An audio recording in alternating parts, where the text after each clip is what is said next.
Yo, back with another one on your head one more time with another battle where I take your favorite player, your favorite player, your favorite player, and I put them up against each other. But this time, today, we're gonna do a team battle. Now, if you don't know how these work, we take players or teams from all over history in certain points of times and we put them up against each other, and I say who win, you say who win. It's all opinionated. This is all just opinions. If you like a team, you like a team. I like one, you think one better, all of that. Same thing. It's all for fun. This has been going on for a while, but it's very fun to do. But enough with that. Let's get into the video. But before that, make sure y'all like, comment, subscribe, and hit the channel link in the description. And also another announcement. I want to thank y'all for so much support on my video before last. I didn't say that in the last video. That video did some good numbers for me right now. I'm very appreciative for y'all tuning into that video. You know, it did. I'm very grateful for that. And you know what I'm saying? But let's get on with the talk. Let's get to the video. From the 1988-89 season in Detroit, known as the Bad Boys, two-time champs, the creator of the Jordan rules. Detroit Pistons, one of the greatest teams under the good coaches of Chuck Daly, one of the greatest teams to ever play. And in the other corner, 73-9 holds the current record for the most wins in a season, best record in the history of basketball. Unfortunately, it was tainted by the Cleveland Cavaliers taking the chip. But anyway, that's enough of the jokes. We got from the 15-16 season, we have the Golden State Warriors. Well, we got our teams, Bad Boys versus Splash Brothers, basically. But without further ado, let's get into this vid. All right, the first category of this video is gonna be defense, defensive presence, defensive style. And who's that going to? I gotta give it to Detroit. If you don't know what the Jordan rules are, I'll tell you. The Jordan rules are like, basically, if Jordan comes across the baseline, don't let him get in the air. Take him down, push him, shove him, hit him, elbow him. Just take him down before he can do anything. Because if Jordan gets in the air, we all know what's happening after that. But they were called Jordan rules. But all over the NBA, it was the same thing. All the star players, Bird, Magic Johnson, Julius Erving, Dominique Wilkins, they had to deal with a dirty Bill Laimbeer. He will kick you in your stomach, and he'll kick you in the area below that. Y'all not stupid now. You know what I'm talking about. But yeah, and then we got Dennis Rodman, Defensive Player of the Year at the time. Lock you down.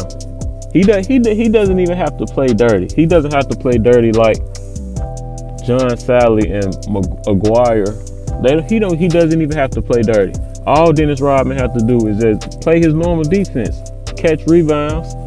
You know, he was a very good asset to them. He was a very good asset when it came in terms to not letting the other team score, containing them. You've seen it with a lot of players. Scottie Pippen, he did it to Wilkins, he did it to Bird. He did it to those main caliber players. And he did it enough to get the Pistons a second championship. He did it enough to get the Pistons 2 championships and 1 championship in the season that I'm talking about right now. Now let's go to the Golden State Warriors. Steph was not, and kind of isn't, but before I talk about that, I just want to speak on the Steph Curry right now. It looks like a lot of point guards about to have a lot of trouble. They about to be in serious trouble because Steph Curry, he's looking stronger now. It seems like he's gonna be a little bit more dangerous than he was back then. You know, it looks like he's about to be very, very, very, very dangerous. But back then, Curry, he had strength. Of course, you're gonna have strength to play in the NBA. He had good amounts of. He got some muscle, but it wasn't enough to like contain a lot of players in the NBA. You know, you got Kyrie Irving he'll blow by. He gets blown by. A lot of people run whoever offense on. A lot of people ran whoever offense is on them because they know whoever's getting guarded by Curry will have kind of like an easy shot to get to. They won't have to work too hard. They could run a pick and pop, pick and roll, so they can switch defenders, and then he's on a big man, and that's going to be a whole complete mismatch. Like back then, what's the big man that was very good? DeAndre Jordan, Lob City. All right, Chris Paul comes off a pick, and then now Chris Paul has Harrison Barnes. Now DeAndre Jordan has Steph Curry on him. Posted up, and you all know how that's gonna end now. We're not stupid over here. And then they had two good defenders in Festus Ezeli. He had good Festus Ezeli and Draymond Green. Early of Draymond Green, he hasn't developed into what he turned out to be later on. This Draymond Green he wasn't getting bullied. He wasn't getting bullied, but he wasn't as scary of a presence as he is now for a lot of players. Yeah, Detroit, the Pistons, you know, Lambeer, John Sally, Rodman, McGuire, Mahorn, they brought that newfound, it was always there. Back in the 80s, the rough-nosed style of play was always there. But Detroit, they really brought that attention center into Detroit at that time. That's how they got the name, the Bad Boys. But yeah, that's all on that. Moving on to the next topic. The next topic is going to be season dominance. Now, what season dominance is, throughout all of the 82 game season that both of them had, we're going to see which one displayed more dominance throughout the NBA, not just their conference. They were playing in everything through their 82 game season and all of that. They season dominance. All right, now only one of these teams won the championship. You know, the Warriors didn't win, but they did have a good. But this is, you know what? I'm gonna scratch that out. Just dominance. I'm gonna do plain dominance. Just plain dominance. Now, if you ask me who's the more dominant, I'll give it Detroit. The reason I picked Detroit is because, as I stated in the last category, the Jordan rules were not just Jordan rules. They used that style of defense on everybody in the NBA, all positions, whether it was Ron Harper, Steve Kerr, Jordan, Pippen, Wilkins, Robert Parrish, McHale, all of them. They used that style on everyone. Every position, that was their job. Chuck Daly implemented those. He implemented that rule that really benefited the Detroit Pistons. And now, this is what I want to say. When Detroit was playing the Bulls in the playoffs, you know, they're fouling, they're elbowing, they're kneeing, they're punching, they're doing all of that. And not a lot of fouls were called. And You getting that done to you repeatedly, it's going to mess you up in your mind. It's going to throw you off your game, and you're not going to play the same. It's going to, I'm a rhymer. It's not going to be good for you. You're not going to be focused. Only thing you're going to be worried about really is getting revenge on them, whether you want to elbow them yourself or any of that.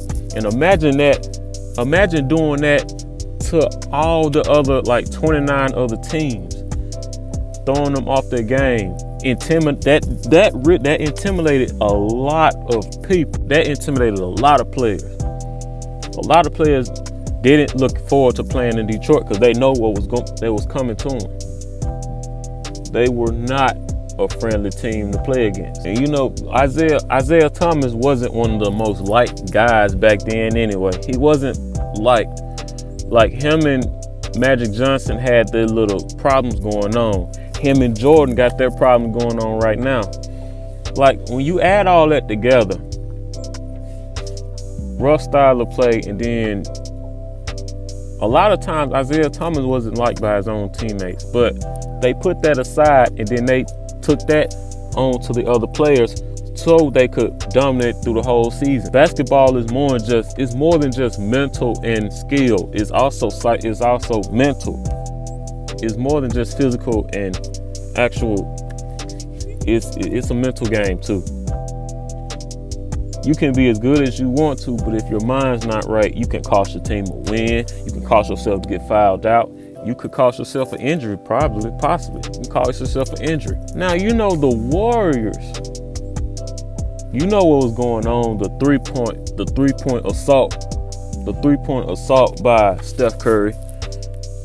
The famous three-point assault, all during that 82-game season, winning the MVP. And then Klay Thompson hasn't developed into what he was doing like a couple years later after this. He wasn't doing what he was doing until like 17, 18, to where he's multi-dimensional threat. That's all for that. Moving on to the last category.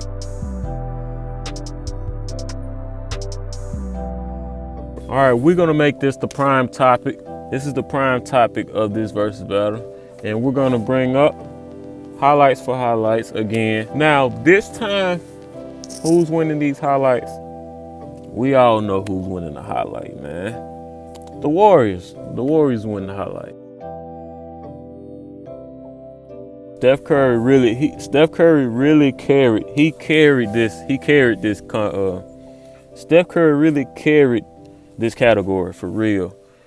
All the things he was doing back then. You know, he was crossing up. He had the ankle breakers. He had the good dribbling skills. He had the good bombs. He could shoot the ball very good and make good plays. He wasn't just like a JJ Redick, good three-point shooter. He made plays. He shot the ball. He was a very good orchestra. He was orchestra. He was a very good facilitator on the court, making good plays for Klay Iguodala. You know, he was making good plays for all of his players so that they could play hard, make it to the playoffs. Unfortunately, the Cavaliers had to go and spoil the whole thing. Congratulations, LeBron. But we can't just leave out Klay Thompson. We can't leave him out like he wasn't carrying a good bit load in the highlight scoring. You know what I'm talking about? Like, it all plays hand in hand. They coined the name Splash Brothers in that year, and they really were starting to make it the Splash Brothers that year when they was playing good with each other, both healthy, both are very good healthy, playing good, beating everybody, barely losing, 73-9, breaking the record. One of the best teams to ever play. But that's all for this video. I really appreciate y'all for watching this video. It means a lot to me. I thank y'all a lot. Thank you very much. But don't forget to like, comment, subscribe, share the video. My link is in the description down below. You should go and check it out. Got more battles like this. Once again, thank you for watching. It's me, and I'm out.